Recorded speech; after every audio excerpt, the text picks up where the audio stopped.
না মা, ভালো করে ডাক দাও, বলো গপু ওঠো,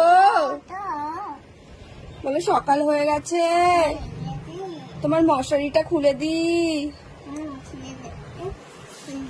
এই যে গপু, এই যে উঠেছে, উঠেছে।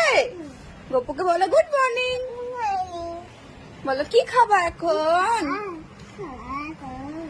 কি খাবে, কি বলছে, কি খাবে গপু? ম্যাগি খাবে গপু, ম্যাগি খাবে? হ্যাঁ ম্যাগি খাবে গপু? হ্যাঁ দুষ্টু, এই দুষ্টু ম্যাগি খাবে গপু।